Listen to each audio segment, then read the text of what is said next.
Hello everyone, Visual Pony here.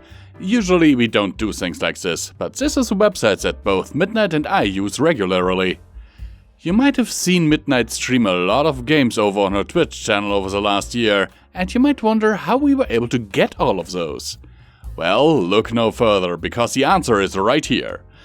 The good folks over at Kinguin are currently clearing some of their stock and have sent us an affiliate link through which you can kill two birds with one stone.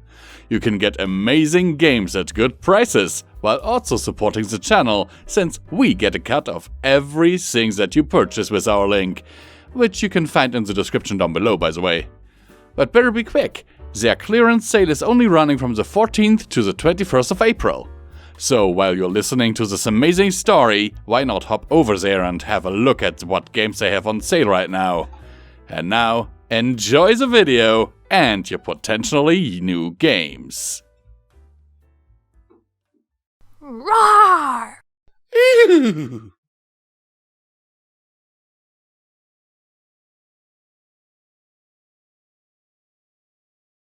Hello and welcome to Pony&Wolf Productions. I am Midnight, and today we shall be reading Up All Night, written by GeodesicDragon. Interesting name. I like. As always, these are amazing Patreons. Link is in the description if you wish to join. And there are some very nice rewards if you do so. Now, shall we get to it?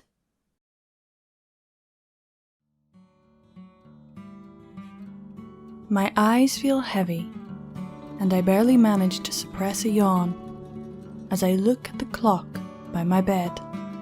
4:13 a.m. I should be sleeping soundly, but a more pressing issue came up, something that I could not escape, and now I find myself being roped into pulling an all-nighter. Lesser ponies would have given up by now, maybe put it off until later. But I, Rarity, am not a lesser pony. And I certainly didn't get to where I am now by giving up when things got tough. Did I give up when the changelings invaded Canterlot? No. Did I give up when Suri Polmare stole my ideas? Never. Did I give up when Starlight Glimmer stole the cutie marks of my friends and I? Absolutely not. I persevered then, and I will now. The whirring of the sewing machines kept me awake as I work on another dress. Working helps to keep me motivated, especially in times like these. But even I have my limits. Time and time again I contemplated giving up, only to curtly tell myself that I couldn't. This needed to be done, and I wasn't about to quit. I had been sewing for hours, not leaving my workroom for anything. I was tired, thirsty, hungry, and in need of a thoroughly good wash. But still I soldiered on. I had completed 7 dresses already, and was well on my way to finishing the 8th. It was a good thing Sweetie Belle was staying with our parents on this particular night. She gets a bit upset if I keep her awake with my work. On one occasion, she was so tired the next morning I had to rescue her from her cereal because she had fallen asleep in it. I look at the clock again. 4:30 a.m. I sigh, bemoaning the loss of my much-needed, not to mention well-deserved, beauty sleep, and carry on sewing. Dress number 8 is soon finished, folded up neatly, put into a bag, and then placed on the shelf. With a contented sigh, I bring the machine to a halt and start packing up. While I was not nearly as well organized as Twilight, I still believe in the mantra's place for everything and everything in its place. Spare thread goes back into the hobby drawers. Offcuts of fabric go into a small basket for Sweetie Belle to do something with, which in turn means she isn't using my brand new and often very expensive rules all the time. And the designs are tucked back into the little manila folder I keep on my desk. I may have finished the dresses, but my work is still not complete. Staying awake is vital, so with this in mind, I make my way over to my bed and lie down. A book on the bedside table is picked up and opened. A lovely tale about a sweet young mare who falls for a rough, seafaring stallion, who cares not for her, but only for his life on the many oceans of Equestria. I make my way through a few chapters, the minutes slowly ticking by as I lose myself in this wonderful world of love, loss, intrigue, betrayal, redemption, and conflict. The mare is madly in love with the stallion, and he only realizes he feels the same way after a harrowing encounter with a... Oh, I'm sorry, I shouldn't spoil it.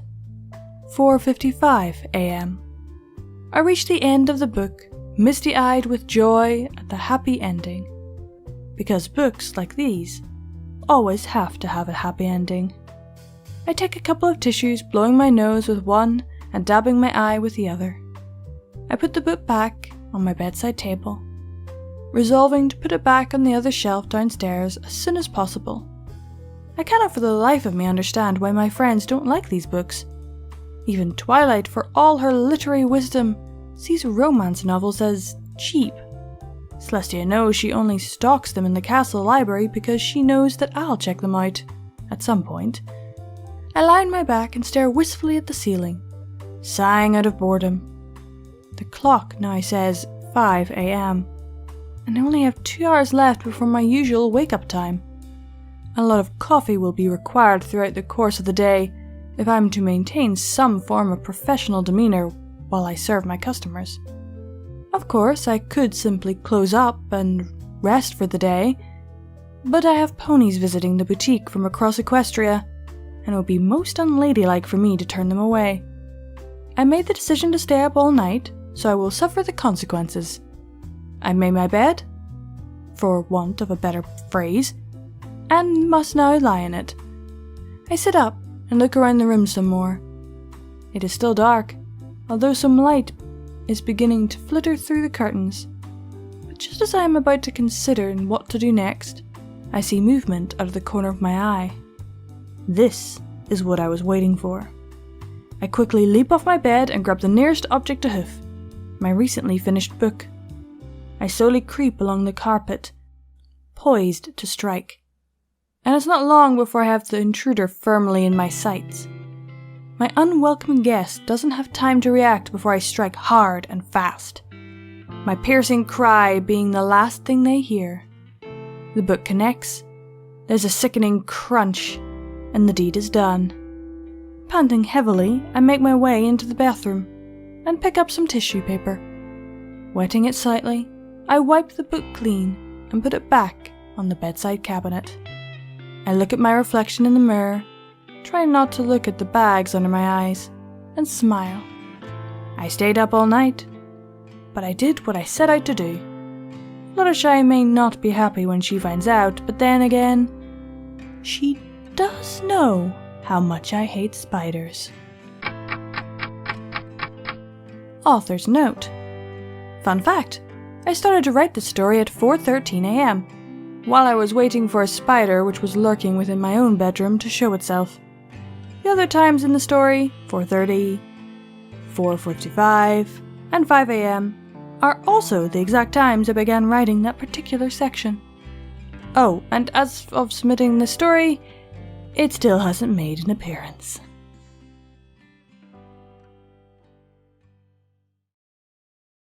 I can relate so much to this story. I hate spiders. And even Visual doesn't like spiders. To the point that if I am surprised by one, I will scream.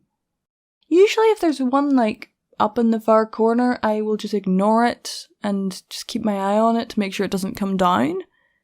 But yeah, I wouldn't be able to sleep knowing there's a spider in the room, especially if it's a big one. Funnily enough though, I haven't seen any spiders since we got the cats. I wonder.